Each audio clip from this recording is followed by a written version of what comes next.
Bo, first off, I didn't quite understand who he was when he first came to Denver because, I knew he was a Christian. I knew he had all these values. I knew he went to Auburn and Oregon and he was married. But when you watch him play, it's like, dude, this dude has some serious balls.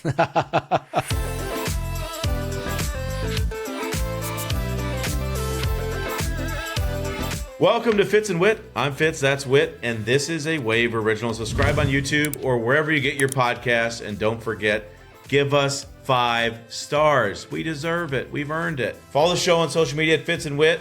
That's Fitz A-N-D Whit. New episodes coming at you every Wednesday, and we have a big one this week. Whit, tell the people what we have on deck. Well, as always, Fitz, we're going to get into a little bit of the NFL action from this weekend. Another wild week. What's new? And we're going to take a little deeper dive into some of the most important things a young quarterback needs around them to have a chance. And speaking of good O-line play, we sat down earlier in the week to talk with Broncos left tackle, my guy, Garett Bolles, GB, baby. GB. Yeah, and as Denver's going to make this run, man, a playoff push to try to get themselves a chance to go compete for a Lombardi. Let's visit with my guy, GB. Let's hop into it. All right, our guest today was the 20th overall pick out of Utah. He's an all-pro tackle. Big number 72 for the Denver Broncos. My boy, give your best, Fitz and Whit. Welcome to Garett Bolles, baby. Oh, yep. Here you go, yep. Here you go, yep. I mean, GB in the house.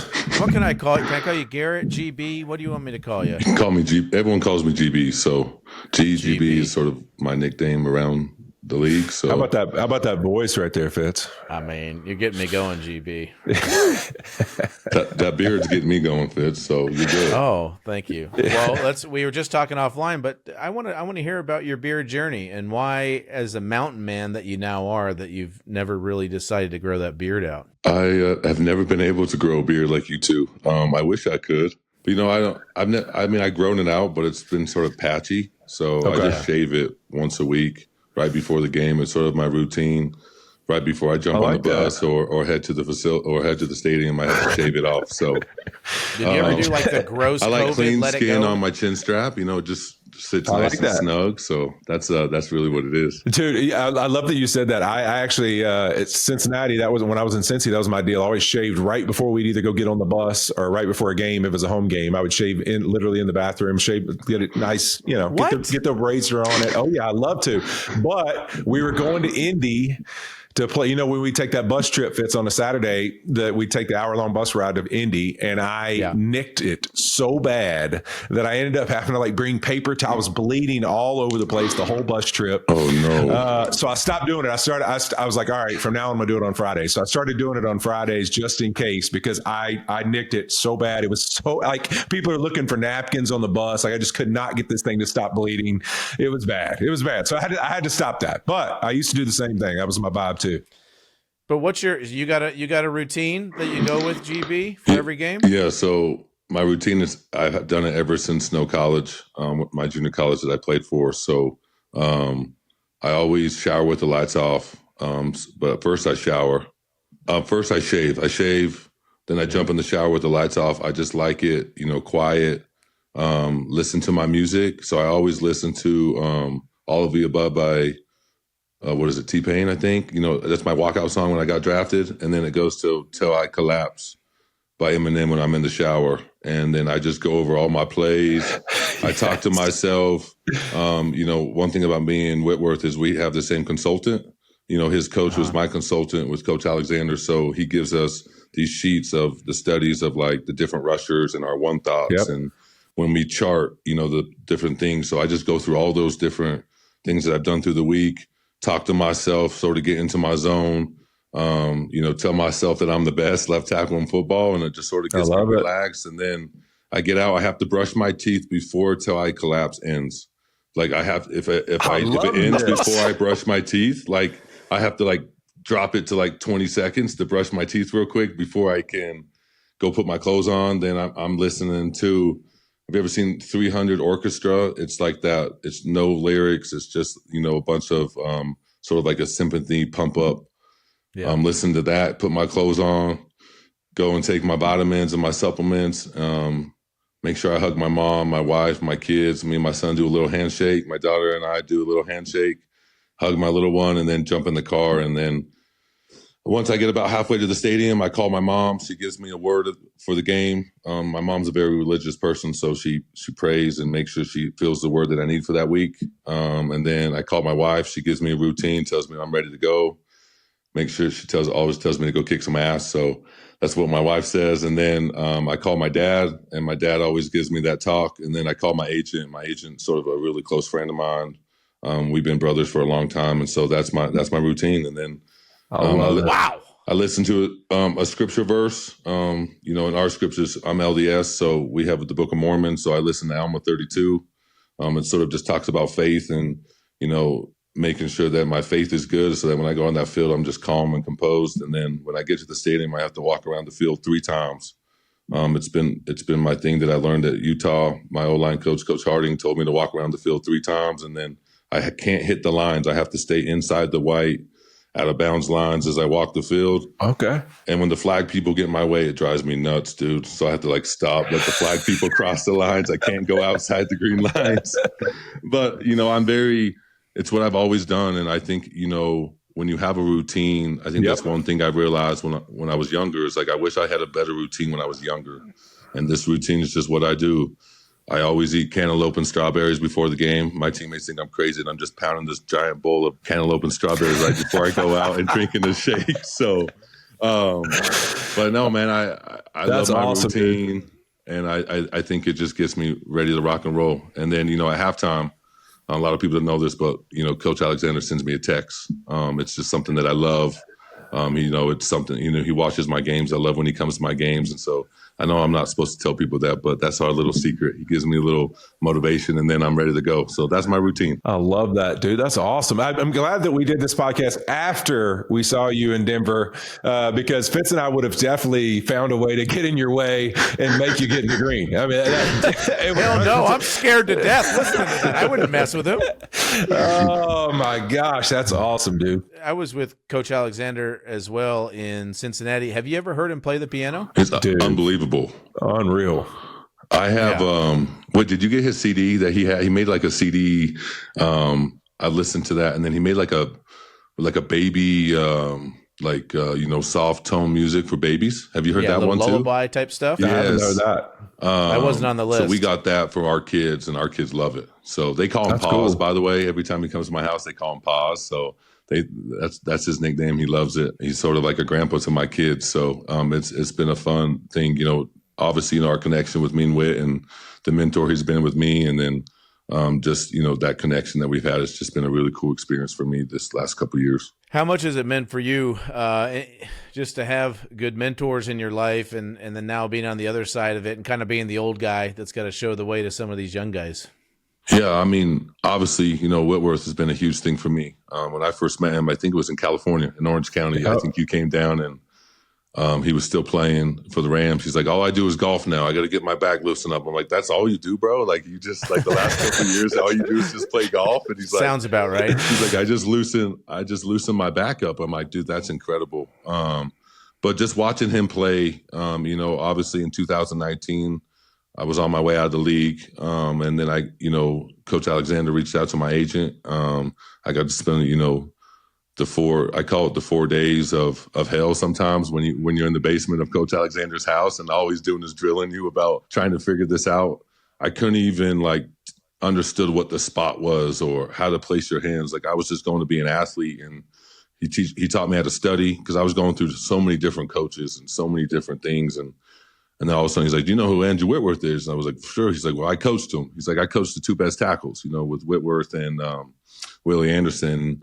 Obviously, I knew who Willie was, just being a tackle, and then, watching Whitworth do his thing. And I was like, I want to be like those guys. And, it's cool to be able to talk to you two because both of you guys are mentors in the league. If you talk around the league, you were the mentor in the quarterback Fitz, and, and Whitworth was the mentor in the tackle world. And, I'm just beyond grateful to know that connection and, saw the career that Whitworth had, that's what I want to be. And, learning about the spot and learning how to, not pull the rope and, us texting each other the last couple of years of saying, hey, how do you block this guy? What would you see when he was still in the league? And having that connection, it's made a huge difference for me. And, now being the old guy in Denver, it's been fun to watch the success that we're having and watching these young guys come up and play a position and, with Paucho coming in as my third guard, playing tackle, right tackle, and coming in there and getting to know him, and watching Mike do, taking 3 pass sets on the sideline of now that's what I do, to take 3 quick sets. Now Mike's doing it, so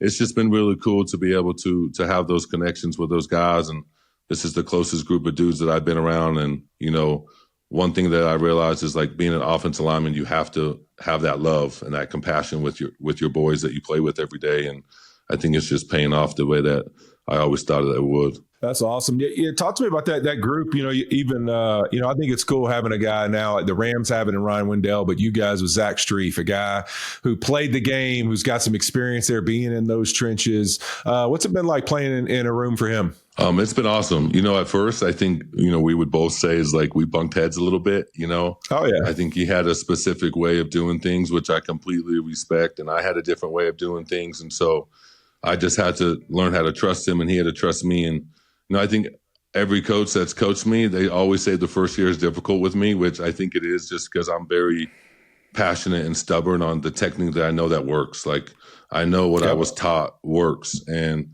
you played for, 16 plus years with that technique. And I was like, it works. Like, you can't tell me otherwise that it doesn't work. And the independent hands and setting on the, setting to the spot and covering up your guy and having the low inside hand and a high outside hand, like, those things work for me. So Coach, Strief had to understand that and respect that. And I think our second year, last year, was where we connected deeply. We spent some time together and just really focused on what he wanted to see from me. And, obviously, he's talked with Coach Alexander, so he understood that part, because, Coach Alexander played such a huge role in my life, and not just as a football player, but like a father to me. And, I respect the hell out of him, and he's done so much for me. So I wanted him to be a part of the team. And, at the beginning, it was hard for me to tell the Broncos, like, this is what I'm working with. And, because I got to respect the team. And so it's been a really cool transition to see that. And obviously, I know those two talk. He talks to my agent, and, we have a great relationship. He can yell at me. I can yell at him. We can work together.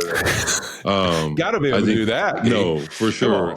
GB, I will tell you, like, Zach played for Aaron Cromer. And I'll give you an example. I left Paul Alexander in Cincinnati, went to LA, played for Aaron Cromer. And I always tell the story, like, Aaron taught a much different way than I had played. And so, for me, it was a little bit of a learning curve of, like, all right, how do I do this? Like, I'm sure Fitz, you played for 9 different teams. There had to be a QB coach that taught something different than what you probably, believed in or were taught at one time. And you had to have those conversations. I'll never forget, like, Aaron Cromer and I just kind of having to get to know each other. And I always tell this story, Garrett, like, I knew me and him were going to be able to ride together, even though we were going to have disagreements in technique and all those type things, when we went out to an OTA, like in the first 2 months, and it's very clear, like, we have different philosophies, but at the same time, a lot of respect for each other, and there's going to be a good relationship. But I go out, and the tight end goes the wrong way on a stretch play, GB, and he takes my legs out, and I'm on the ground rolling around. Here I am, I'm 35 years old, oldest free agent tackle anybody's ever signed, and I'm feeling, you can tell I'm rubbing the knee, I'm pissed off, and all I can hear is Aaron Cromer from the back go, "You signed the fucking contract," and I was like, I knew exactly what he meant. Get your big ass up, get your old big ass up. You signed the damn deal. You're here to play tackle. Like, get up, stop rubbing your knee, and let's freaking go. And I was like, you know what? This little mother, I like this guy. I was like, all right. First, it was like, I'm about to get up and scream at this dude. And then I was like, you know what? I kind of like this. We're going to be able to talk shit to each other. Like you just said, we're going to be able to go at each other a little bit. Then this can be all right. Because as long as we understand that, we're going to be cool. No, for sure. That's sort of how it was with us. I think, he had to realize, like, I'm not going to change my pass sets, but I can change my run game, and I can get after, and I can become better in the run game. And there's things that I can do in the pass game that I like what he teaches, and I'm going to respect him, and I'm going to do that. But one thing I do love about him is he knows ball, and you can't take away playing 12 years in one system with the same coach, with Drew Brees, and understanding all those things, and being the leader and the captain that he was down in New Orleans. And then coming here and being in the same system for, so many years. Like, he truly understands the system. And I had to respect that, and I had to honor that. And, I'm very grateful for Coach Strief. I think he just lets me be me. And I think, the best version of me is letting me be myself and letting me be, the the freak of nature and the athletic guy that I am to get out there on the edge and block down that thing. And, I love pass protection. I think Coach Streif realizes that he can just leave me on the edge and block the best of the best. If it's Myles Garrett one-on-one, if it's, you name it, who it is. I love the challenges. I love playing against the best and giving me that edge to be myself and just be on my zone. And one thing I'll never forget, I think we were in OTA practice or training camp practice. I told Coach, I was like, just let me be on an island. Like, just let me be in my GB zone and go on an island. He's like, you don't know what that means. And I was like, yes, I freaking do know what that means to be on an island. And once you realize, like, I knew what that was, I think that trust was just created. And, now we're just super tight, and I'm beyond grateful for him. That's awesome. That's the same way for me and Chrome, man. Now he's like a brother, and I love him, and that's cool. What about your relationship with the head guy and kind of the culture change that's happened since Coach Payton has been there, GB? Yeah. See, I love your tone, Fitzy. Coach SP is awesome, man. I truly do respect him. I deal with a lot of things, with anxiety and, my learning disability that a lot of people know about. And, that's been something that, I battled my whole life in. And, having a coach that understands that, and he's the first coach that has truly understood that and knows that I love my family and loves being around my family and coaches me in the way that, it's all about family and ball. And at first, I was like, who is this guy when he first came in? And, he was changing things. We were practicing 3+ hours. And I was like, okay, this is like Coach Whittingham at Utah. Like, I have to respect this. I know how to do this. And I had to change my mindset. And, we would have deep conversations about our families and our military backgrounds and, all these different things. And, all we wanted to do was win. And, at first, I was really close with Russell. And, that whole thing that happened, that was really hard for me because, as a left tackle, you protect your quarterback on and off the field. And I take pride in that. And so, we had a little miscue with that. But I think, coming with Bo and having that connection, and then, we realized who we were and him trusting me, for the training camp schedule and, the OTA schedule. And then obviously, the in-season schedule, he's just very consistent in what he does. And I'm a very, structured person. So when you have a structure and you do the same thing every day, like, that's when I'm at my best. And I love him. I'm beyond grateful for him. And I couldn't be proud to be able to be a Denver Bronco. And, our owners, the Walter Penner Group and, Kerry and Greg that oversee that, they just want to win and give us the best modalities, the best coaches, the best facility that we're building a new stadium. Like, that's all you want as a player, is like having these people believe in you. And it's truly a family. This is the closest group that I've ever been around. It used to be a lot of fighting and bickering and arguing. And now it's like, I got your back and you got mine. We got one of the best D lines in football. We have one of the best O lines in football. We battle it out. We want what's best for each other. We believe in each other. And, there's games where our defense has won games for us. And I couldn't be grateful to have an unbelievable defense. And then there's times where, we have 1:30 left, like last week, and we got to go down and kick a field goal to win. And we did it. And, or we were down we scored 30 unanswered points against the Giants. And we had to score 30 points in the fourth quarter to win. And we just feed off of each other. And I think it's just that culture of 1 versus 1s that we started in OTAs. We had it in training camp. We still do it once a week.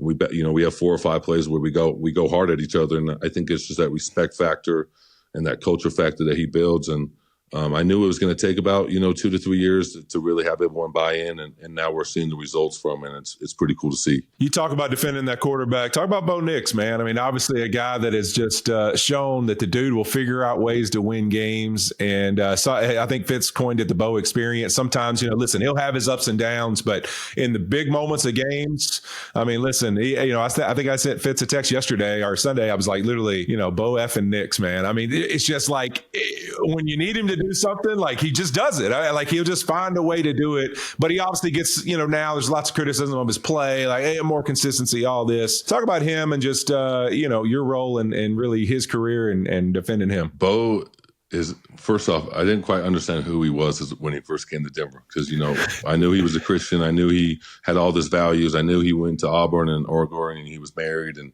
But when you watch him play, it's like, dude, this dude has some serious balls. Like, you know what I mean? It's like when you play quarterback, you have Fitz to have some balls. Way. He didn't get him at first. Fitz didn't get him at first. You know what I mean? Like you have to have some balls. You have to have some swag. And, I watched these throws early on last year, I was like, in practice, I was like, no looks and 60-yard bombs, off one foot. And I'm like, dude, who is this kid?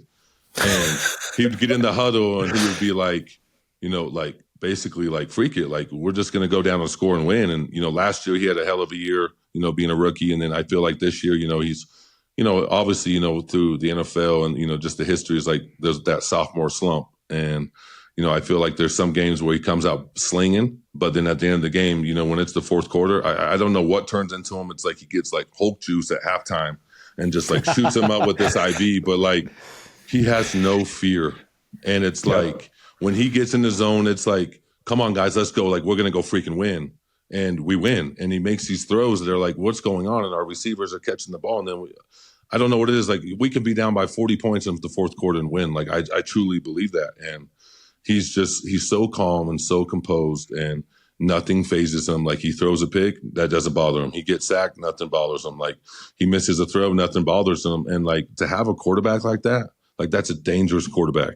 And when nothing can phase him, he can get hit as hard. I mean, I've seen him take licks and he just bounces up like nothing happens. And I think that one fears the other team, and that makes the defensive coordinator extremely mad because this guy has some just serious balls. And, I think just having a young guy that has, that swagger and that attitude, it just feeds into the locker room. And yeah, does he have his quirkiness for sure? But I love his quirkiness. I love who he is, and he combs his hair, and like I love all that about him. You know what I mean? 'Cause that's just who he is. But he knows who he is, and I feel like as a quarterback and the leader of an organization, when you know who you are as a person, and the guys in the building know who you are, like you have to respect that. And I'm grateful for him. I truly do love him. I couldn't ask for a better quarterback. Obviously, I've gone through so many quarterbacks. I think he's like my 16th quarterback, which is about as many years as you played, Fitz, both of you guys. I had 16 of them. So having that and having that desire and having that swag to lead us to victory, like the sky's the limit for him, and he's only going to get better and better and better. And you never know, like one game he's going to throw for 4 touchdowns and 400 yards, and the next game it's like he's 12 for 15. We have 100 yards, and also in the fourth quarter he has 2 touchdowns and he's at 230 yards. Like it's crazy. And it is. He has it. He really has the it factor, and you can't teach that. You can't teach the it factor. And to have it at such a young age too, that was him arguing with Coach Payton on the sideline last year as a rookie. You're like, who the hell is this guy? Like, who does he think he is? But I think as a quarterback, the two things that I always needed traveling to every different place that I went to, it was like, number one, I always had to believe in myself. Like, I had to believe in myself, and sometimes when I didn't, I had to even fake it. And number two, you had to have all those guys that you're playing with believe in you and your ability. And I think that's the thing. I just sit back here and love listening to you talk about Bo, because I was talking to some guys on your staff before our game a couple weeks ago, and everybody in that building believes in him. And we can go through all the stats and the lulls and the inconsistencies, but like you just said, in the fourth quarter, when you guys need a play, the dude is competitive as hell, and he makes the plays more often than not. So I think it's been really fun to watch you guys. You're on the bye week right now. You got 8 wins in a row. You're sitting at 9-2. What are your expectations for the rest of the season and how far you could take this thing? I think the sky's the limit for us. I truly believe that, with Bo. But our defense is unfreaking believable. And, we're going to get Pat Surtain back, which just brings another it factor to that defense. And, I felt like, having Dre Greenlaw back and having his, freaking nature with, Whitworth played him when he was with the Rams. And, he just flying down and punching people in the mouth. Like, I'll never forget, it's his first game back, right? And Apprentice, our fullback, comes in and we're running like, 35 Bob at the opening, just right before the game starts. And this dude just flies down and you just hear this crack, just bop. And it's just like, who is this guy? He just blew up our fullback in the middle of walkthroughs before the game, but he needs to hit his head against concrete. Psychopath. I'm like, dude, what's wrong with you? But that's how he plays the game. And, obviously Singleton had that scare with cancer, and, I hope everything's good with him and his family. But, the leader that he is, and understanding, VJ's defense, which is, very complicated defense, so many different, cues that you have to do, and everyone has to work together. But our D-line, Coach Kane does a phenomenal job with our D-line, John Franklin Myers and DJ Jones and, Malcolm Roach, which is extremely underrated as a guy that comes off the bench that puts a big, huge, swag to us. And, I know everyone's mad at Riley Moss right now, but he's such a key to our piece, a white corner that can run with these dudes that are running 4.4s and freaking just lightning fast. And he's out there just playing his balls off. And then, obviously, Tough coming down and, the guy that we got from the 49ers and, his Tongan ass that I love to death. Having another Polynesian, which I'm really close to the Polynesian culture. Talanoa Hufanga. Yeah, Hufanga, man. He's a missile. Having Kareem Jackson, obviously he was with us and having that missile, it fears offense. And then, I think our O-line just speaks volume too. Having Mike McGlinchey and then, freaking nature he is and in the run game. And then, you're having Q Miners that are, Superman, King Louie guy that just blows people up in the run game. I mean, he runs and then just puts this linebacker, 20 yards down the field on his back. It's like, dude, you're a freak. And then, Luke does a phenomenal job. And then obviously, we lost Ben Powers early in the year and hopefully we can get him back. But, Matt Pert stepped up and Alex Paltrow stepped up. And then, obviously, I'm there and our tight ends are playing great. Our running backs are good. Like we have a really complete team. And, I think like if we play football the way that we need to play football and we keep winning, and obviously I don't think we ever fear each other, how many points that we're down by or what's happening in the game. The course is all stay together and believe in each other. And that's what Coach SP talks about. And when we do that, I obviously think the sky's the limit for us. We can go as far as we want to go. And if we keep winning, obviously we want to control the West and get, win this division. And then obviously, everyone wants that first round bye at the playoffs. So we just got to stick to the course, get healthy, get our guys back that we need to get back, and then get ready for the stretch down the road. I love that. Talk to me about Q. I got to know about this guy, man. I mean, he's got some crazy plays on tape. I mean, what's he like outside of football, man? Is this guy a maniac all the time? What's his personality? Well, he came – a white boy with dreads. I mean, that's just crazy. You know what I mean? When he first comes in, he just comes in with some dreads, and then all of a sudden you see his highlight video of throwing logs over his head and has this private island up in Canada on a lake. And I'm super, super close with him. Obviously I've known him for so long, ever since he was a rookie, and I've just respected him. And, we've trained together. We work out together. He's stronger than an ox. I mean, geez, he throws weight around like nothing.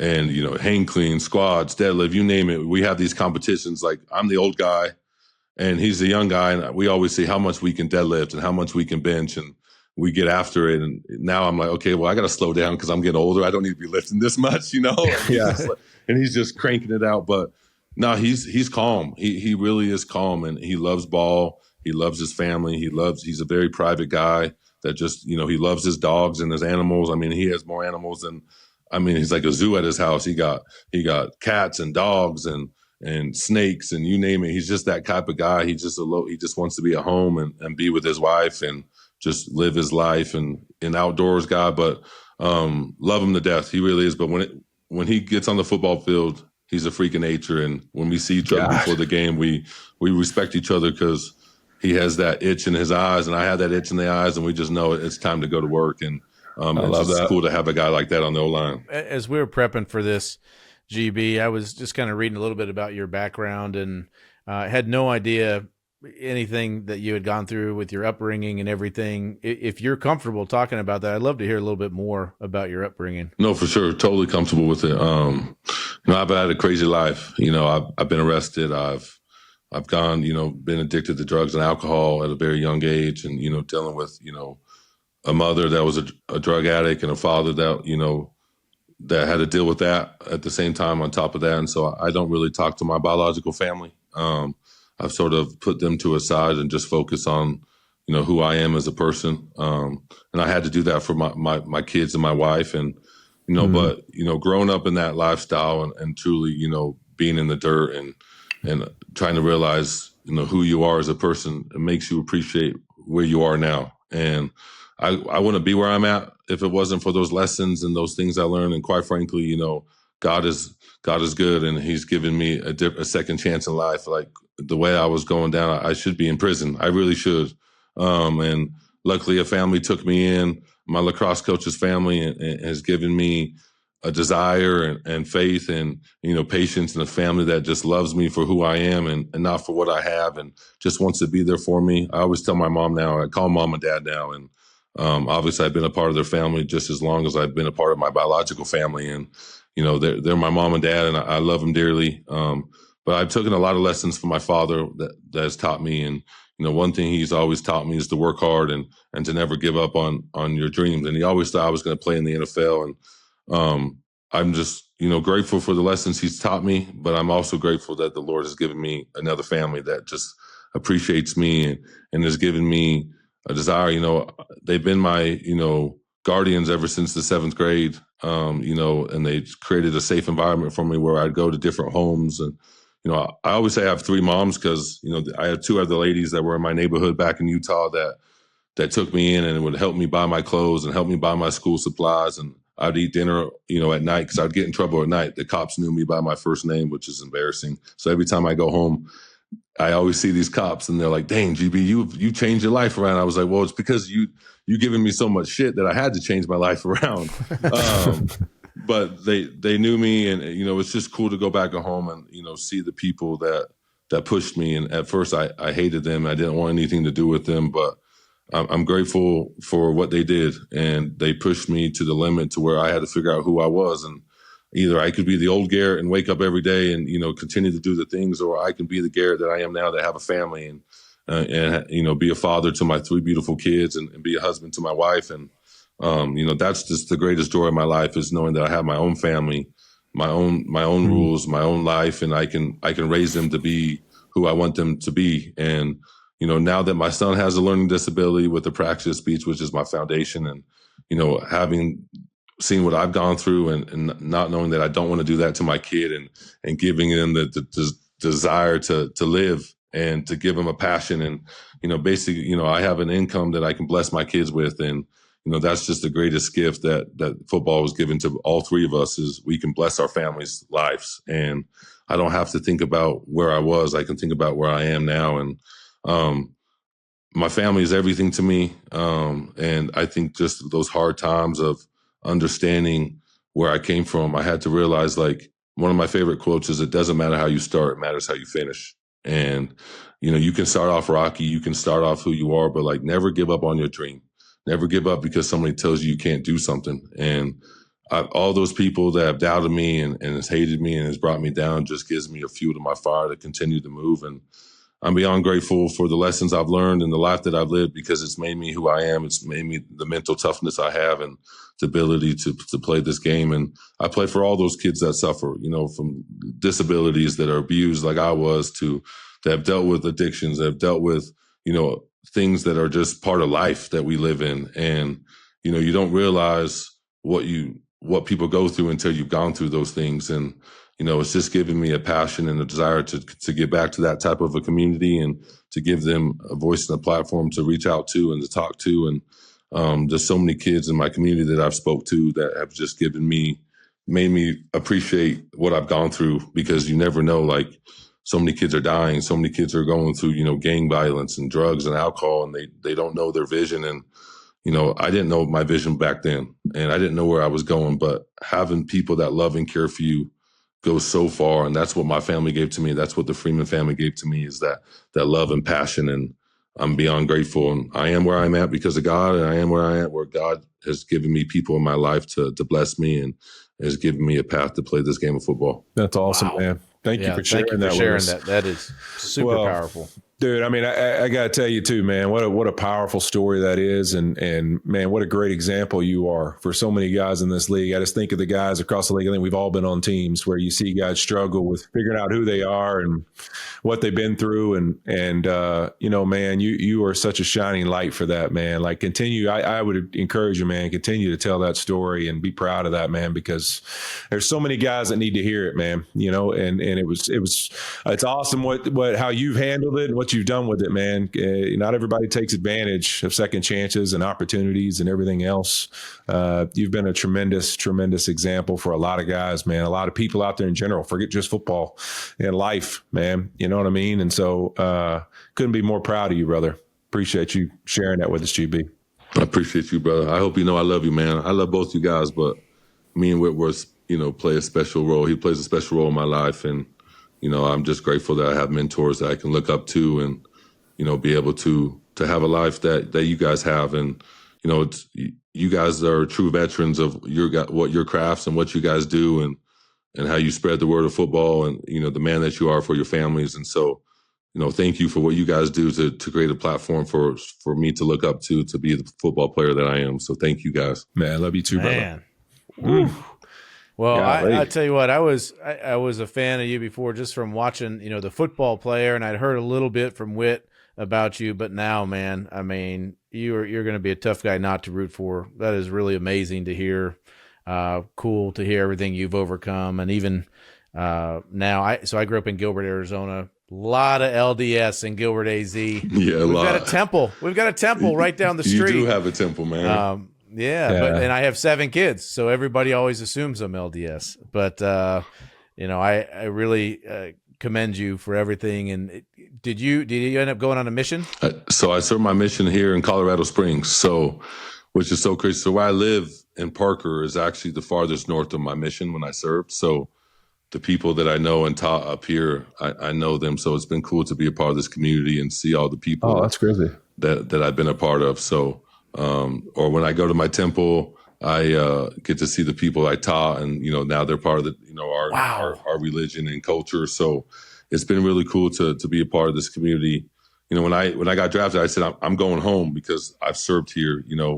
My mission, and so just being a part of this community for as many years as I have, it's just home to me. Colorado's home, so I don't want to go anywhere. I told the Broncos that, so they better keep me.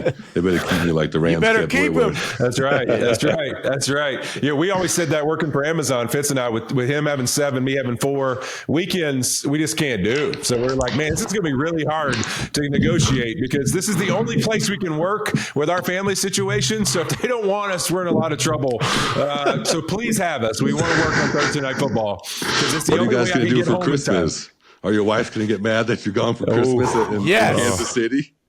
Yes, it's a bad discussion GB, for me it's right been a now. lot of conversations, GB. It's a lot. We're trying to figure it out. Yeah. I even asked. I was sharing this with Fitz actually last week. I asked Melissa. I said, "Hey, can I take one of the kids?" And they're like, "I can't let one of the kids be away for the holidays." I'm like, "I'm away for the holidays," and she's just like, "I don't care about that. You're not taking one of my kids out of my house." I'm like, "Oh well, know what? I can't argue with that. Oh man, we're in trouble. It's what? We'll make it through though. We're gonna watch you just get your wife some good gifts that you guys are. Yeah, that's all we got to do. Honeydew list.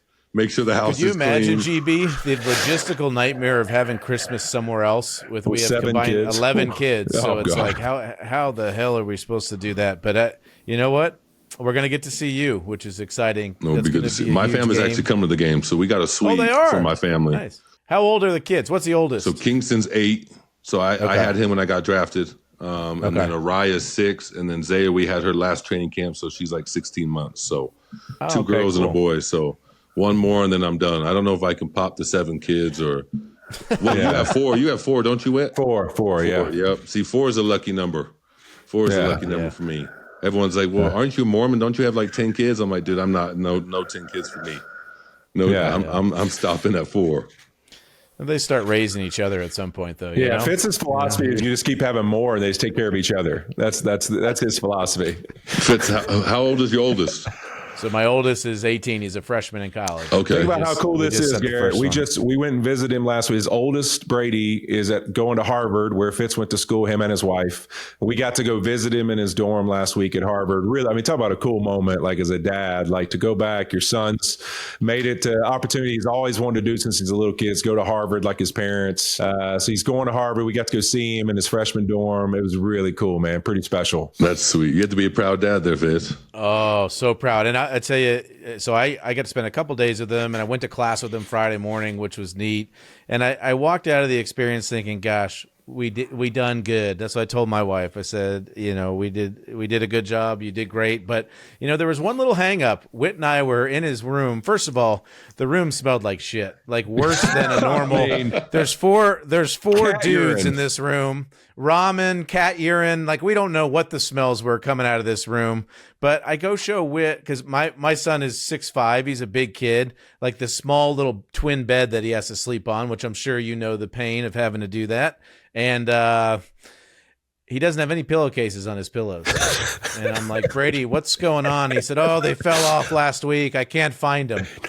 I'm like, dude, you can't grab another pillowcase? Like, we would have brought some. I would have. Is it Walmart around the corner or Target? I mean, so Amazon. Come on, Brady. So GB, Brady. It's both. Like, so proud, and he's growing up so much. And then there's also things that happen that just remind you that he's still not there yet. That is great. So great. College dorm, small bed, no pillowcase, all the nastiness that happens. Yeah. Just gross. Just good stuff. He's doing a better job than I did in college of doing his own laundry, though. So I'm proud of him for that. So that's where your smartness came from, Harvard. That makes total sense to me now. Yeah, I didn't know you went to Harvard. Yeah, I lucked my way in there. That's GB. awesome. So that's where you played football. Yep. So I mean, you'd be happy to know. It's we've got FBS and FCS. So right now in FCS, Harvard is ranked number 7. Okay. For the first time ever, an Ivy League school can go to the FCS playoffs. So we've got our fingers crossed that we're going to beat Yale this weekend and find ourselves in the playoffs. So my grandpa, my mom's dad he got his MBA. He does all my money and investing. He's from he went to Harvard and he got that chair when you graduate from the MBA program. You get that nice oak wood chair, I believe is oak wood. So every time I go to my grandpa's house, I like to sit in it and be like, dang, you went to Harvard. That's freaking awesome. I'm a little jealous that you have a Harvard chair. So yeah. Well, I just bought 6 of them, so they didn't give me any. I had to buy them. But you know what? They're pretty cool. You're right. They're pretty cool. That's so awesome. Where's home for you? Are you still in Arizona? Yeah. Or did you guys? Yep, we moved back to Gilbert. So that's your home base. Yeah, it's good stuff. We're still up in Calabasas, LA, baby. LA. Westlake Village. Okay. Westlake Village. No more, still on the golf course? Are you still on the same golf course? Yeah. Oh yeah, always, baby. But you can't get him off the golf course. He just hits. He has a mat in his garage. He just hits all day long. Trust me. Watches film, I know. plays with his kids, and hits golf balls. That's what he does. Yeah. What you got? Any extracurricular activities you like doing outside the house? You an outdoorsman at all? I'm a bow hunter and fly fisherman. Oh, nice. I like that. That's my jam. Did you do that when you on your mission, or did you? No, I just started bow hunting. I wouldn't say I'm very good at it. But I obviously I want to do a lot better, and Derek Wolf actually got me into it, he's a huge hunter, being in Denver. And so just hearing all his stories and, obviously we'll probably end up doing some business and buying some land and some hunting ground and here in Colorado and, running an outfitter. I know that's what we want to do. So, we're really, really close, me and him. We have very similar stories of how we grew up. So that's how we connected. And so he got me into that. I've done some spring shooting, turkey shooting with my bow. It's hard to kill a turkey with a bow and arrow. You know that? You have to hit it perfectly because their feathers are so thick. I've killed 3 of them, but if you don't hit them in the perfect spot and drop them, they run away and they run for miles. And you can't. I tried to chase after them, dive on them, they were running around. I missed them, and I'm not very good tackler. So you should bring Bo Nix. Bo Nix can go out there and chase him. He can get him for sure. For sure. And then I've obviously got I got to go to the Sioux Indian tribe out in Kansas, and I got granted in a little bit to their culture, and got a North American bison was my first animal that I've ever got, which was really, really cool. I got to, they got half of the meat, I got half of the meat, so it was a really cool experience for me. And then, fly fishing's my thing that me and my dad love to do. We go float the Green River. If you ever love fishing, you gotta go float. You gotta go float the Green River. It's unbelievable. Sick. Giant brown trout. That's probably what I do for my hobby. Obviously, pick up the lacrosse stick every now and then and shoot it around. Are you a long stick? Long stick guy. So let's see that. I played LSM my senior year. That was my jam. My brother was the Fogo, which was the face-off guy, and so we had different signs and signals, and we would just torch people. It was fun. That's awesome. Well, I gotta warn you before we sign off here, and we do appreciate your time. If you ever get into shooting a crossbow, I had a crossbow, and I had hundreds of people shoot it in my backyard. Well, the one thing you're supposed to tell people is to not put anything above the little guide, because that string comes through at a very rapid rate. Well, my older brother, I forgot to tell him not to put his thumb above no. Yeah, it happened, GB. No, stop. He shot the crossbow, and I was standing behind him. I saw something fly over my head. Oh, no. And I said, dude, did you just break my crossbow? And he looks down, and there is blood going everywhere. Gushing. His thumb, the top of his thumb flew off 15 feet behind our head. No. Yeah, I've never felt so horrible in my life. Oh, my God. Not one of my finest moments. But do not shoot crossbows. And if you do, you got to have a guard on there. So please. you telling me that we need to go shoot some arrows or what? I would love to. You a bow guy too, or more crossbow? No, definitely not a crossbow guy anymore. My brother did some bow hunting like when we were growing up, so I've definitely like pulled it back and stuff. I assume that the weight on your compound bow is way heavier than anything I can pull back, but I would love to go float the Green River with you sometime. You fisherman too? That'd be great. Yeah, I love fishing. Let's go do it. All right, I would love that. We'll get you in a little boat, little river boat. Can you get me? Yeah, I might need my own boat, but we'll be good. No, I want to see you in a float tube. That's what I want to see. With the little with the little waders. So get your waders float on. tube. So we just get in drift boat. We get a guy. They have a little drift boat. Yeah. I make my dad fish in the back while I'm in the front, because if you're in the front, you can control the whole river. When you're in the back, you have to wait till the guy in the front. So I catch way more fish than he does.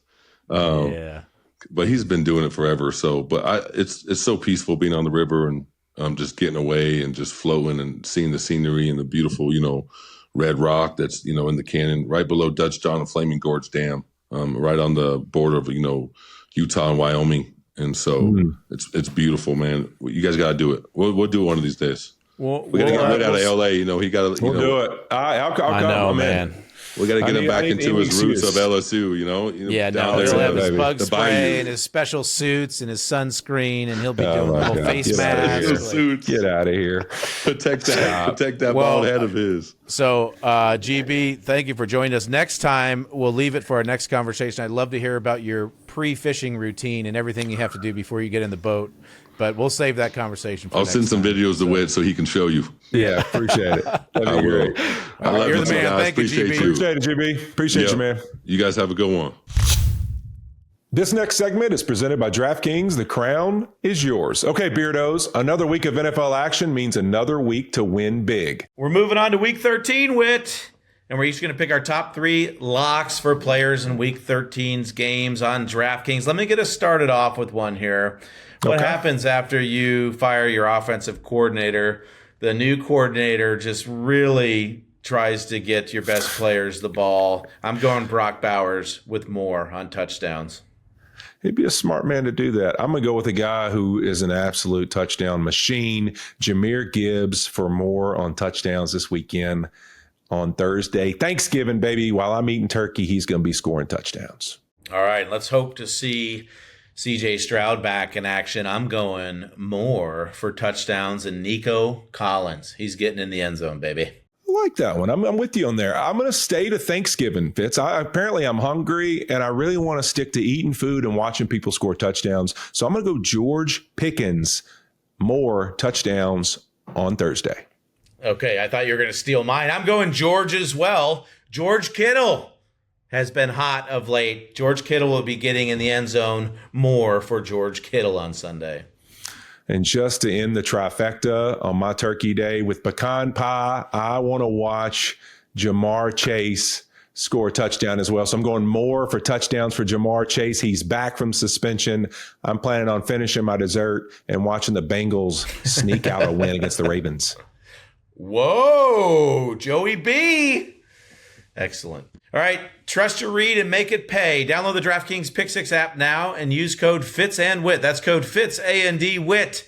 Play just $5, get $50 in Pick 6 credits. Make the call, ride the upside in partnership with DraftKings Pick 6. The crown is yours. Gambling problem? Call 1-800-GAMBLER. Help is available for problem gambling. Call 888-789-7777 or visit ccpg.org in Connecticut. Must be 18 plus age and eligibility restrictions vary by jurisdiction. Pick Six not available everywhere, including New York and Ontario. Void where prohibited. One per new customer. Bonus awarded as non-withdrawable Pick Six bonus picks that expire in 14 days. Limited time offer. See terms at picksix.draftkings.com/promos. Hey, Whit, you know what I miss about playing football? I'm scared to ask. What's that? That game-winning touchdown feeling. That's what I miss. Oh, do you? Well, buddy, I've got some great news for you. Because Rose Sparks makes every round of sex feel like winning a championship, buddy. And I know you don't have one of those. I have an Ivy League championship. I'm not a real Rose Sparks user, but I'm excited to tell you what it's all about. Well, Rose Sparks, they're 2-in-1 prescription treatment for guys who want harder, more controlled erections. Boing. They hit the bloodstream fast because they dissolve under the tongue, and getting hard fast means there's less waiting time to perform, Andrew. Plus, its dual action formula stays active in your system for up to 36 hours, so you can be ready for round 2 and even in the morning after. If prescribed, new sexual health patients get $15 off their first order of Sparks on a recurring plan. Connect with a provider at ro.co/Fitz and Whit to find out if prescription Rose Sparks are right for you. That's ro.co/Fitz and Whit for $15 off your first order. Sparks is a compounded drug product. Compounded drugs are permitted to be prescribed under federal law, but are not FDA approved and do not undergo FDA safety, effectiveness, or manufacturing review. For full safety information, go to ro.co/safety info. Yeah, big thank you to GB. What a dude. What a story. That was pretty awesome. Thank you for bringing him on. I didn't know a lot of that about him, so that was pretty cool stuff. Let's get into the Week 12 recap here. Man, we had some great ones, and it's funny every week. You circle the ones you think that are going to be good and the ones that aren't. And I don't know. We didn't have I had some disappointing outcomes, I'd say, but we had some good games. Let's start with our game, Bills Texans. Oh man, me and you were fighting this one. Just. The Texans, I don't know a lot of teams that want to play the Texans right now. That defense, they can really get after the quarterback. So Josh gets sacked 8 times during the game. Are you worried? Does that worry you or give you concerns about the Bills' offensive line? I don't think that game really gave me concerns about the O-line. I mean, I think that pass rush group is a rare group, and it's really more what gave me concern about the game. I think I told you this in our green room, or actually in our production meeting that morning. I actually thought that was one of the hardest games to pick that we've had in the 4 years we've done it, because I think trying to pick a winner in that game, you without question think the Texans are insane on defense and really good. But the Buffalo Bills have a good offensive line. You do have Josh Allen. And you want to believe the football team Buffalo is, and the way they've been able to compete and get into these postseasons and give themselves a chance to go compete to get into a Super Bowl, that they're going to find ways to win games like this. But inevitably, we always say it, when you're playing at that level on defense, it's why we see it every year at the end of the year. Great defenses win games. They win championships. They have success in the playoffs. There's nothing you can do. And without Josh and them really having that go-to guy that they can give the rock to in some of those situations where we looked at it, Fitz, how many times in that game was it like, all right, honestly, this is just throw it to your best player and see what happens, because that's all that was left. I mean, he's getting killed. He's getting pressure. At some point, it's got to turn into that. But who is that guy for the Buffalo Bills? And probably the only guy that might could have helped him a little bit, Keon Coleman, is, with his, antics and things he's been getting into, missing meetings, everything else, he's not on the football field. So who else is it? And I think they just didn't have that guy that can make that difference against a defense that's playing at an unbelievable level right now. Yeah, I thought you made a great point in our production meeting too, which was this isn't the game or the team where Josh is going to be able to run around and make things happen. Because those two guys on the edge, Will Anderson and Danielle Hunter, are special talents. And we saw it right away in the game. The one, Will Anderson had a sack. He ran over 50 yards to sack Josh. Dude, it's unbelievable. He's relentless. And I thought that was a great point that you brought up, because then it was like, all right, I thought at halftime Josh is going to shift. Okay, I can't run around and do all these things. I'm going to take off and go. Didn't see a ton of it in the second half, unfortunately. So now that leads to All right. Are we worried about the Bills? I mean, my biggest concern about the Bills is, can we get in the tournament? That's it. Can we give Josh a chance when we get in and have these be, mano-a-mano matchups? So the reality of the Bills right now, they're 3-4 in their last 7 games. And I feel like in games where they don't run the ball effectively early, then they tend to look a little bit lost during the game, and they rely on Josh to kind of, go out there and do it and make some plays, Josh. And the defense, unfortunately, is a mash unit at this point. And I don't know if reinforcements are ever going to be coming. So at this point, it is what it is on defense. So how do they get to 10 wins? They're currently sitting at 7-4. So if my math is correct, the Bills need 3 more wins. Well, they've got 3 more home games, and they've been pretty damn good at home. So that's why I'm still not sounding the alarm bells. I'm feeling pretty good about it. Their home games are Cincy, Philly, and the Jets.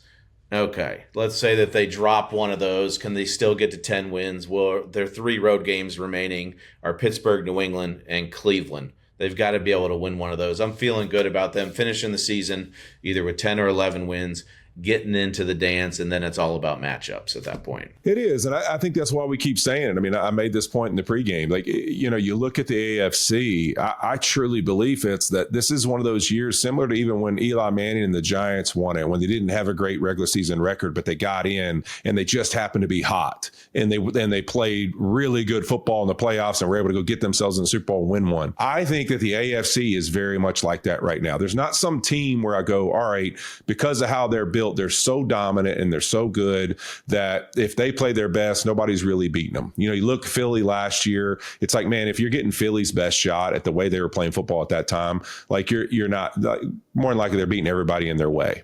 And that's just the way it felt the whole playoffs. And that's the way you said it. But then on the other side, like Kansas City, like it was kind of up and down, and then they make a run. They beat the Bills, obviously, in an insane game. But this year, I feel like with where the AFC is, it's just the hottest team. I mean, we look at the Colts. One week we're saying, they look like the best, most balanced football team. And then you look at their losses.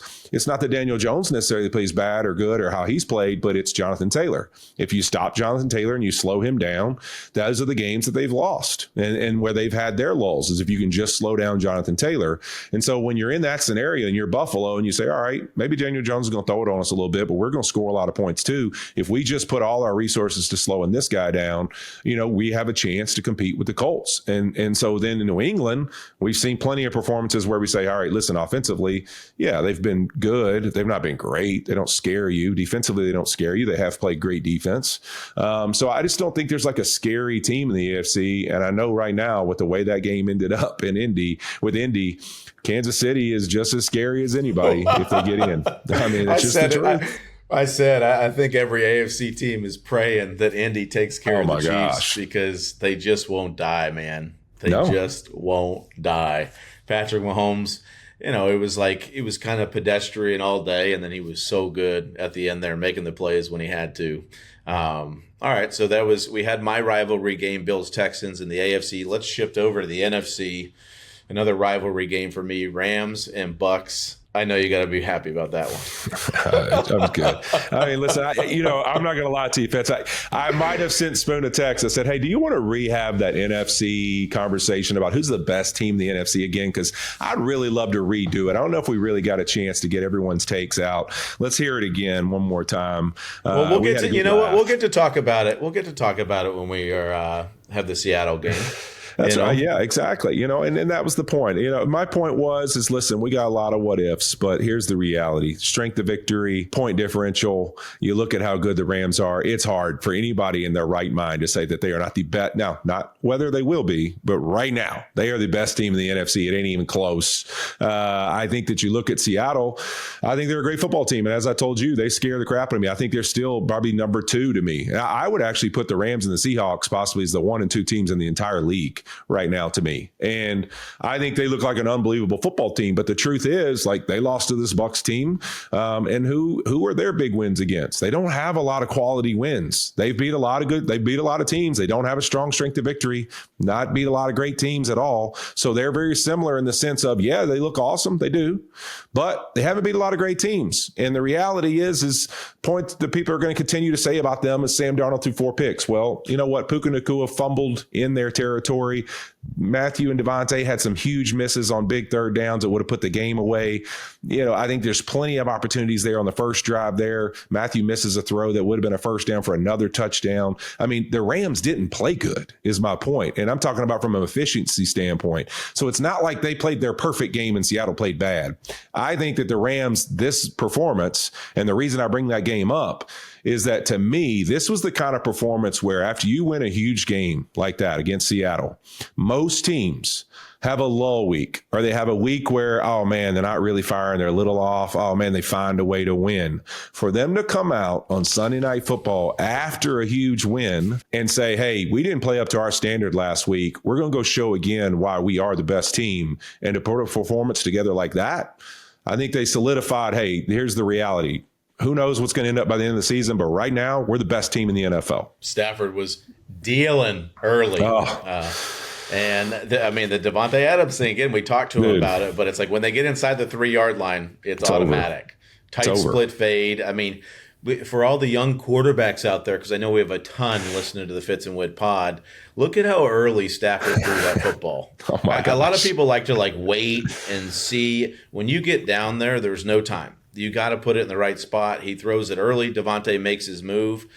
That is chemistry, and they have it inside the 3-yard line. They got it down. Even the fade ball or the go ball he hits him on, like that release by Devontae. I felt like that was because of our conversation about Stevie Johnson, because that looked like a very Stevie Johnson release right there. I mean, absolutely froze him and jumped out of it. And oh man, I mean, it cannot. All I was thinking for that young is like, man, it cannot be a good feeling to have Devontae Adams in that situation as a corner. Like that position, and I know we get to visit with Sherm about this all the time. To me, man, I don't know if those guys get enough credit. Like, I can't imagine trying to one-on-one cover these guys out on the edges like that with the freak athletes they are. I mean, I played golf with Devontae Saturday. The guy was even par after 9 holes at Sherwood. I mean, he's an absolute freak. Like, just a freak. Like, he's making birdies on Saturdays and catching touchdowns on Sunday nights. If you didn't feel inadequate enough as an athlete, this guy is it's stupid. But then it's also like, okay, Devontae gets tired. Hey, give me a blow. I'll be out for a couple plays. Those poor DBs, they don't come out of the game. There's no. And then to add on top of that, they got guys like Derrick Henry running at him. And they got to dive at his legs and try to tackle him. So it is a crazy position to play, and they're some of the greatest athletes in the world. Thank goodness that some of them can't catch. That's their one flaw. Sherm could certainly catch. Turkey, family, and football can only mean one thing, Whit: Thanksgiving. Whether you're breaking down the game or breaking bread, your takes don't need the day off. Turn those hot takes into cold, hard cash with Pick 6, DraftKings' newest fantasy pick'em game, built for big wins. Here's how it works. Yeah, just pick more or less on 2 or more player stats. The better your picks, the bigger your payout. Simple as that. Pick 6 brings you upside those other pick'em sites can't touch. The better you perform, the bigger your payout. And it's available in most states, including Texas, California, Georgia, and more. So while there's turkey in the oven, lock in your picks and cook up some payouts on your own. So I'm going to go George Pickens, more touchdowns on Thursday. All right, let's hope to see C.J. Stroud back in action. I'm going more for touchdowns and Nico Collins. He's getting in the end zone, baby. And if you're new to DraftKings, we've got you covered. Play just $5 and get $50 in Pick 6 credits. Gambling problem? Call 1-800-GAMBLER. Help is available for problem gambling. Call 888-789-7777 or visit ccpg.org in Connecticut. Must be 18 plus age, and eligibility restrictions vary by jurisdiction. Pick 6 not available everywhere, including New York and Ontario. Void where prohibited. 1 per new customer. Bonus awarded as non-withdrawable Pick 6 bonus picks that expire in 14 days. Limited time offer. See terms at pick6.draftkings.com/promos. So that leads me to The Bucs, are we saying this was just they ran into a buzzsaw with the Rams, or are we nervous about the Bucs? And for me, for a couple weeks now, I've been nervous about the Bucs. You talk about how they started the year amazing. They had all those cool wins. I think they won 4 of their first 5 games, and those first 4 wins they won by a total of 9 points combined. But it was Baker doing it at the very end of the game. And you just felt like at some point that was going to run out. But, Chris Godwin came back. They sprinkled him into the lineup a little bit. Mike Evans is still out, obviously. Ibuka, going from the third receiver, second receiver to the number 1. I think that's hurt him a little bit. He needs some help out there. But, it's been a tough road for the Bucs. They've lost 3 in a row. As long as Baker's left shoulder's okay. So I don't at this point while we're doing this podcast, I don't know what's going on, but they've got 3 home games coming up. Their next 3 games are home games. They've got Arizona, who's 3-8, New Orleans, who's 2-9, and Atlanta, who's 4-7. So they have a chance here in these next few games to get back right, but I just don't see it for the Bucs this year. They're saving graces at NFC South in a very tough division this year. It isn't, and here's the crazy thing. I think you brought this up a couple weeks ago about the Panthers. Like, is there a chance? And here we are. I mean, they're tied up top to top, and Bucs obviously have it right now, but they play twice over the last part of the season. So, like, the Panthers are right there with an opportunity to go win this division, and which is crazy to think because of where I probably put the Bucs, 4 or 5 weeks ago in my mind of one of the top teams in the NFC to where they are now. Like, the Panthers have an opportunity if they can go out and play quality football and steal 2 against the Bucs, they could win this division, which seems crazy to me to think. But I'm with you on the Bucs losing steam. I think that unfortunately, some of the injuries have stacked up. They were out some of their linemen, for a majority of the first part of the season. Even Tristan, missed a couple games. And then as guys have gotten in and out, it's just been a lot of changeover from a staying healthy standpoint. They just don't feel the same power that they were last year. And then, really the excitement we had going into the year for their football team. Unfortunately, it's been one of those years. It's just been through some inconsistencies, injuries, everything else. Doesn't feel like they're going to finish the season the right way. Yeah. And so as we sit here, we had to record a day early this week because I'm, busy and out. I'm calling the Panthers 49ers game tonight. So by the time everybody listens to this, you'll know whether we're right or wrong. I don't see the Panthers knocking off the Niners tonight. But I mean, I haven't watched a lot of Panthers because they haven't been, on our schedule. And I turned on the tape and there's some really impressive things that they do. And so that led me to thinking about just teams and set up for young quarterbacks to have success. And do the Panthers fit in that? And I think the categories or the things, the traits, I think you have to have 3 of these 4 things. And hopefully you agree with me, but I wrote them down here. Good defense always helps. Yeah. Can you run the ball? / do you have a good offensive line? That's another category. Who's the play caller? And do you have a number 1 receiver? And so when I look at the Panthers and Bryce Young, the thing about Bryce Young, he's 1 or 2 catastrophic plays every game. Whether it's a bad interception, he's throwing a red zone fade and he leaves it inside and the safety picks it off, or they're running a jet sweep and there's a fumble on the exchange. Like little things that obviously a guy like Matthew Stafford, you just don't see it happen, right? So it's things that, can he learn and get better from these things? Yes, or he'll get caught off guard by a blitzer or a free rusher and he just starts running backwards and he'll take a really bad sack. But when he plays on time, when he plays in rhythm, when he's decisive, it usually ends up in a really good result. So, he's coming off his best game ever, the best game in Panthers history in terms of the amount of yards he threw for last week. But the hardest thing for a quarterback when you're developing is that consistency week over week. So when I look at the Panthers, can they run the ball? I mean, ever since they inserted Rico Dowdle into the lineup. Rico Dowdle, baby. it's been really impressive. And he's such I hadn't watched a ton of him. I know he went for 1,000 last year at the Cowboys, but he's a north and south dude. He's physical, and he can get involved in the pass game too, which is really impressive. And then Chuba Hubbard is another guy that comes in that's a good player. So is he supported by a good run game? Yes. Does he have a good play caller? I think so. I think that Dave Canales has done a great job since he's come over. And he's starting to figure it out with the personnel that he has. And, dude, I don't know if you have watched Tetaroa McMillan. I've watched him. I was waiting for you to get there. Oh, my God. Stud. He's incredible. He's unbelievable. He's tall and lanky, but he's smooth. He's powerful. He catches everything with his hands.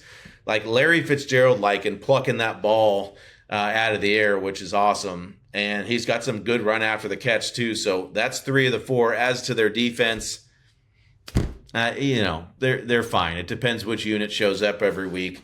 But I think the Panthers are a team that has the right things around a quarterback to develop and be successful. And I think you see right now, Bryce Young hasn't had a perfect season by any means, but they're still on the hunt, which tells me this is a good place for a young guy to develop a little bit. Yeah, I love that. I agree with those for sure. I mean, I think that's one of the biggest things to me. I always tell you this. I love to see offensive lines with a young quarterback that have some veteran. You look in New England, as I told you before, I love the Will Campbell and Jared Wilson and young guys. That's great. But Morgan Moses being over there, Iwanu, those guys, you need some of that presence in that huddle for that young guy to get a little confidence and also have just kind of somebody who's been through it, been in the moments, that can kind of encourage them and give them little tidbits, things that, hey man, in a game come up and the young quarterback's got a lot going on. There's so much in their mind.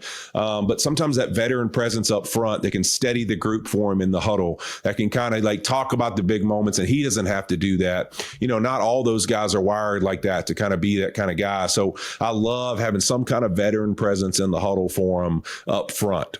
Skill guys are one thing, but the big guys up front, I love them having some kind of veteran in that offensive line group. I think that's a huge thing.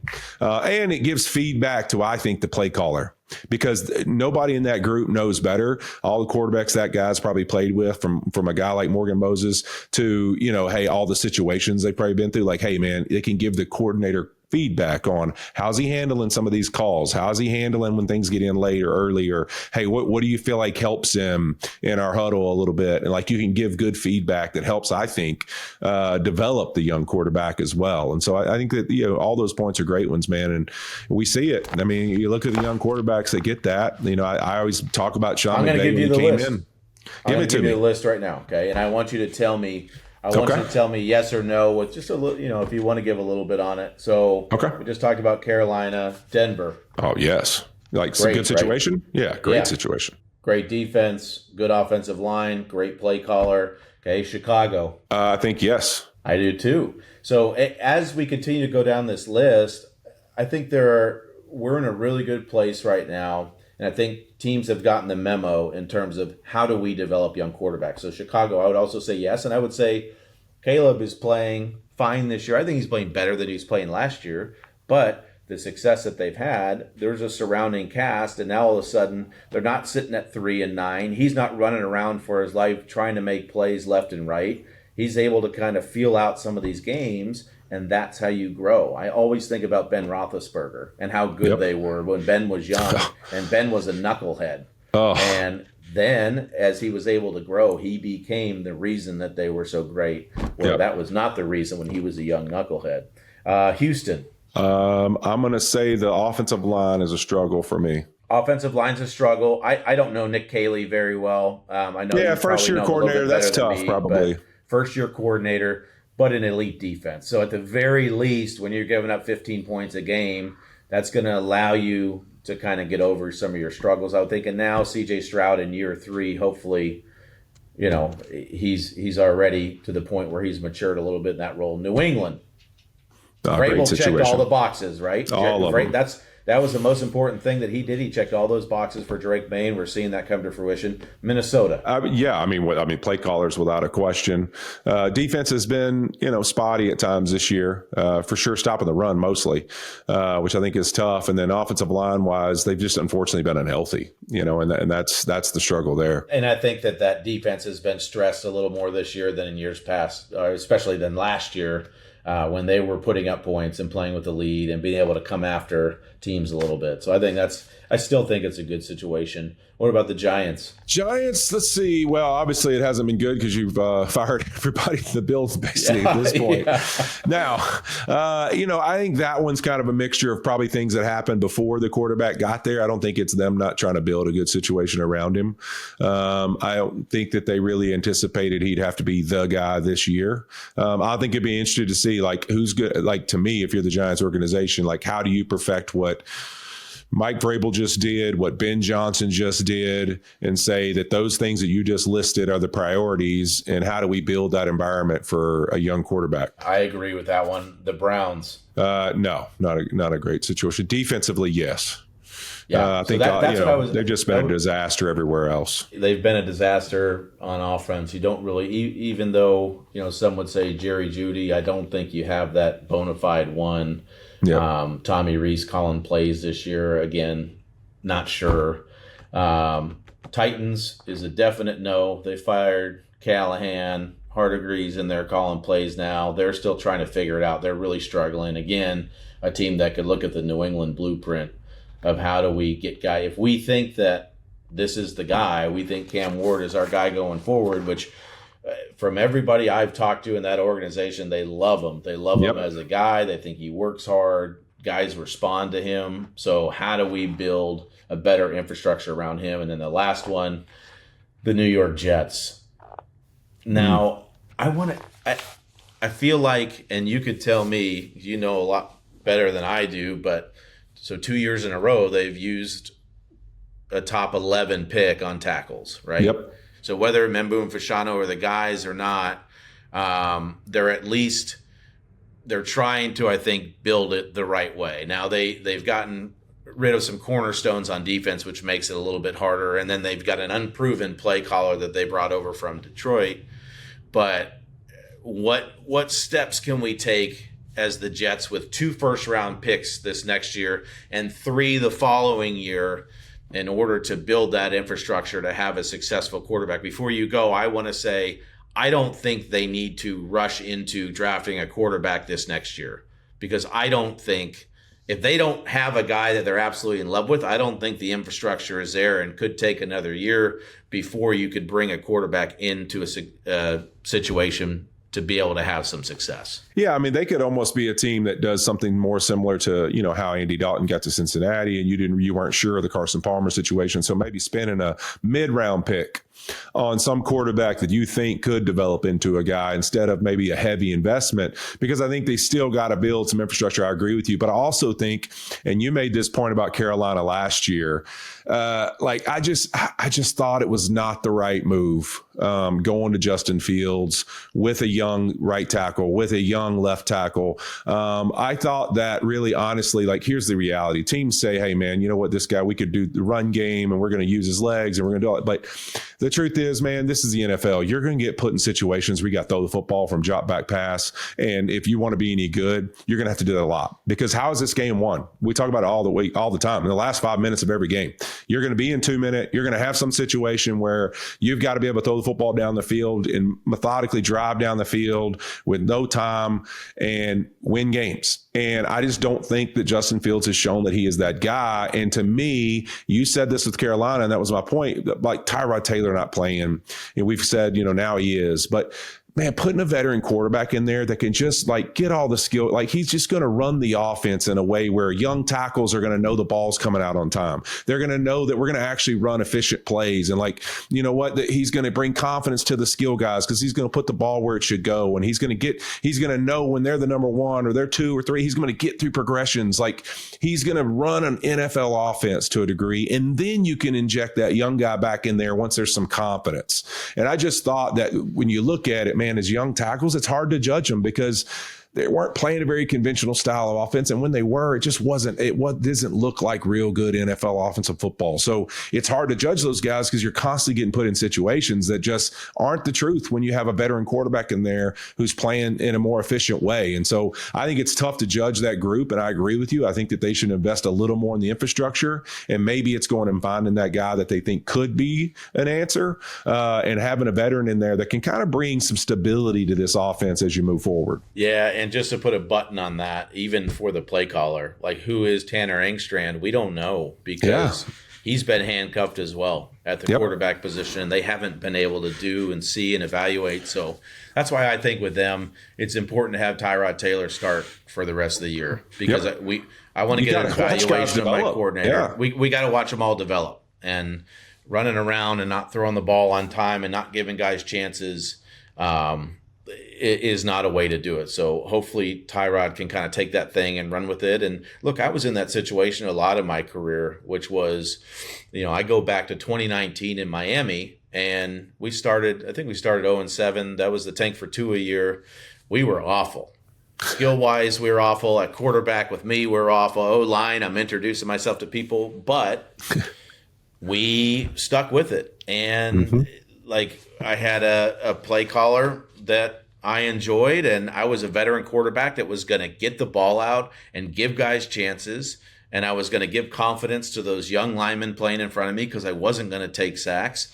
And all of a sudden, at the end of the year, we started not just winning games, but scoring 30-plus points in these games. Yep. And it all came to a head at the very end of the year when we beat New England, when they were trying to get that number 1 seed. And it was just a huge year of accomplishment to push that organization forward for the next year. Devontae Parker was a guy that gained a lot of confidence that year. Mike Gesicki was a guy that gained a lot of confidence this year. Some of those young linemen, Austin Jackson, who's still there, those type of guys. And then all of a sudden the next year, they have a much better year record-wise, and you go from there. But you can't grow unless you're giving guys opportunities to grow. And so I think Tyrod does give them the best chance for that. Speaking of growth, though, Whit, I know you saw this. My guy, I got a buddy, friends with a lot of the beat writers and people that work for the teams that I've been on. We're buddies with Jeff Hobson, the old gumshoe in Cincinnati. But my guy, Brian Costello, so he sends out a tweet. It says, I approached Justin Fields at his locker. He said he was going to get a massage and did not have time to talk. I asked his reaction to the move of getting benched is what he's referring to. And he said, there's no reaction. That's life. Shit happens. Great. I mean, he asked him a question. Justin decided to respond how he decided to respond. The reporter reported it. Okay. Well, Breece Hall, who I love, Breece Hall, I don't know him as a human. I love him as a player. I'm sure he's a good dude. He decides to tweet out, pathetic move by you, by the way, or to be honest. Wish some of y'all would grow up and stop acting like little kids nagging somebody till they get mad. LOL. Your thoughts, Andrew? Yeah, it's tough, man. When you're having one of these seasons, it's a challenge, and I can't imagine playing in New York. I mean, obviously, I as I always say, playing in Cincinnati, the media landscape was a little different every day. A lot of familiar faces and a lot of people you're used to dealing with, and I think also it's not just that it's familiar faces. Not saying that Brian's not one, but it's that you don't live like in a market where it's just so much competition to be the first and this and that. Like, it's a much more intimate setting that you're having a lot of these conversations in. And I can imagine in New York, it gets a little different than that. And so I'm sure you probably get a little worn out because it's just a place where there's a lot of pressure all the time. And I get Breece's comments, and I could see both sides of it. I think sometimes, people in those situations push a little too much because they want an answer and maybe take out the fact that they get rejected by the NFL, whoever the Jets PR. Sometimes maybe they don't get the answers they want on coaching decisions or on a coaching, the head coach has been tough on them. You think of how, honestly, let's just be honest, Aaron Glenn has been pretty tough on the media. Like every week we see it, right, in some version of a press conference. So he's creating a little bit of that climate. right? So I think that there's a little bit of both sides in this to me, that some of that climate's coming from, hey, listen, your head coach treats us that way. And the fact that he kind of needles us with everything we ask, and he's very like, won't give us nothing. I don't need any of your opinion, calls out people for reporting injury stuff. Like, he's been very combative. And so I think it's tough this year because in a world, if we want to live in that world with the media, like, it's a relationship. Right? I give you respect, you give me respect back. If we want to live in a relationship of a little bit of like, no, I'm going to put my thumb on you and I'm going to kind of tell you what you can and can't know, and I'm going to be kind of assertive with you, that the take Aaron Glenn's kind of had with the media, I think you're creating a little bit of that climate. And now they want to do the same thing when it's their turn, with the opportunity to ask questions. And so, I don't love that Brian tweeted it, because I just feel like it's like, hey, man, if you are an inside guy, you are a guy in there all the time. Like, hey, man, like, let's live in a world where, does that really need to be spread to the world? Like, is that something that really that's not a report. That's just like, hey, man, he didn't really want to talk about it. You could have just said he didn't feel like talking about it. And then Breece, on the other hand, I get it. Like, I get being frustrated. I get like, man, you get tired of people being in your space and needling you for every little thing. And when you're losing, I think you get sensitive to that and you get emotional about it. Yeah, it's harder when you're losing, for sure. And I think in some regard too, you give Breece some grace, because he sees a guy, one of his buddies, that's wounded, and he's going through some tough stuff, man. And I love him defending his guy. Don't get me wrong. That's how you take it as, he's trying to kick a guy when he's down. Now the other side of that is you got a guy in Brian Costello that's also just trying to do his job. And I think the most important thing you hit on there is, and the advice that I think I would give to younger guys, is relationships are really important. Yep. Even with media members, these are guys you see and talk to every single day. And so it doesn't mean you got to be going to dinner with these guys. But I think if you have an understanding and a mutual respect, I understand and respect that you have a job to do, and you understand and respect who I am as a human being and what I'm trying to do with my job. I have a family, I have all these different things, and we can start with that baseline. Then I think those relationships, for the most part, remain respectful. And so that would be my biggest thing, is you can't go in and say the media is the enemy. You just can't, because it doesn't end well for anybody. And to your point, Aaron Glenn a little bit came in, and that's what he's done. He's created a divide. And I think it's a relationship that can work together, and you can work towards the same thing. Now, does that mean you need to be, because I think the hard thing in New York too is the leaks, right? Aaron Rodgers was real upset about the leaks, and there's so many people in there talking, and so they cleared house on most of the building. But does that mean you got to be calling and texting Adam Schefter and telling him what's going on? No, that doesn't. Let's leave that to the agents, because that's how that happens. But it does mean that you can't have a relationship with these guys. I don't blame that dude at all. We're always going to defend our brothers. Stick up for your guy, that's always what you want to be doing in a locker room. But my advice, what I would have done with Kaz, if Kaz would have come up to me, I would have immediately dropped my towel, and I would have thrown on my wristwatch, and I would have plopped it right over, really stretched it out, and said, "Hey, can you tell me what time it is, Kaz?"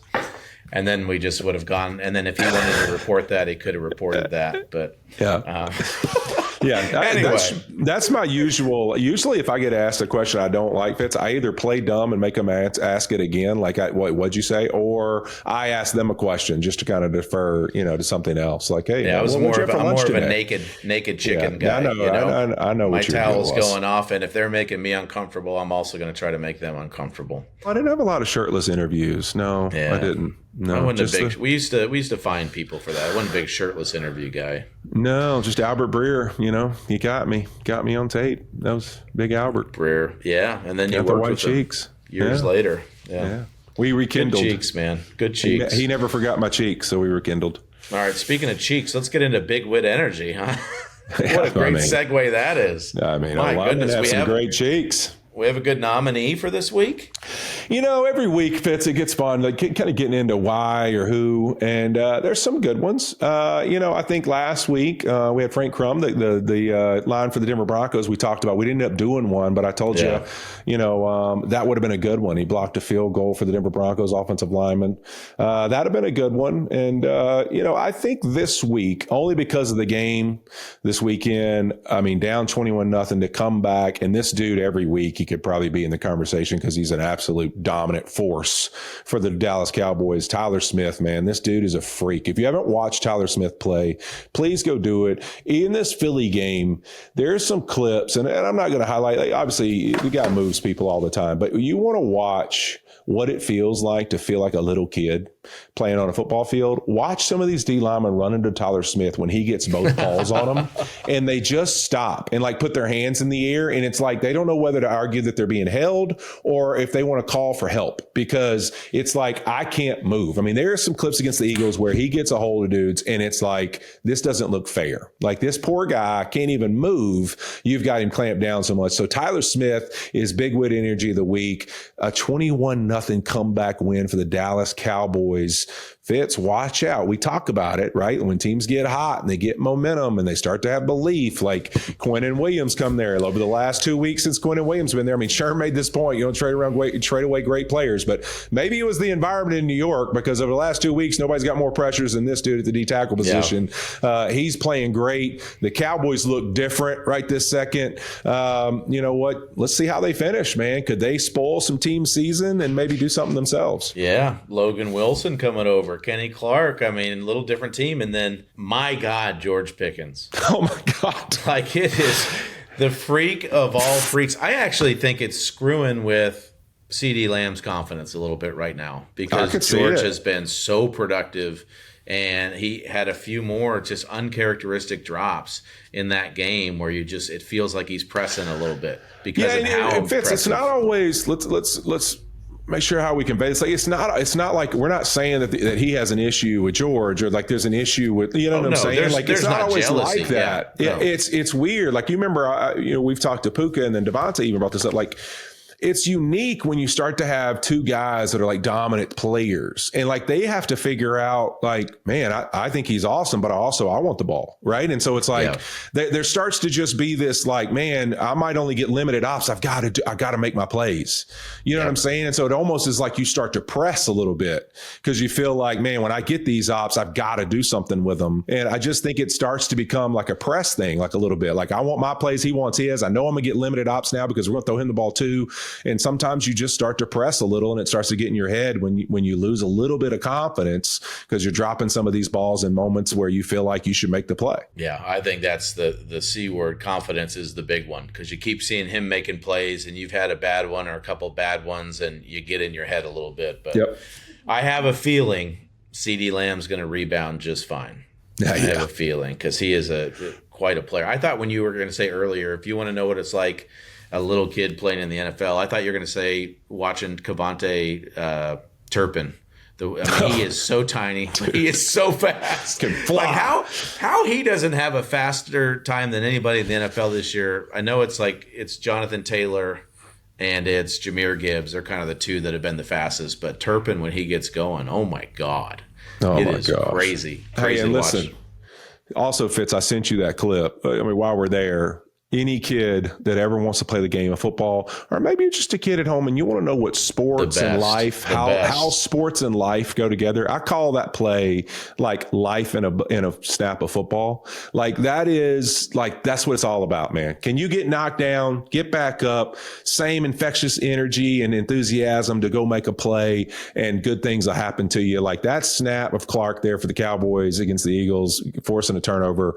Like, that is what it's all about. And that's why, like, we love special teams guys. Like, any locker room dude, your team's guys, like, they are the rarest, best breed of all of us. That is for sure. What they're willing to give up for the team, and those snaps, man, that's real football right there, man. Just getting absolutely thrown all over the field, getting back up, violently running and making a play. Like, dude, that's what it's all about. I sent that to a couple of young kids that I've had a chance to mentor, and just said, man, watch this over and over again. If you can replicate this kind of energy and effort, you'll get anywhere you want to go. Yeah, that was pretty cool. I got that text from you. I also got another text from my buddy Chris Kenny. He reached out to me and he said, "I've got your beer of the week this week."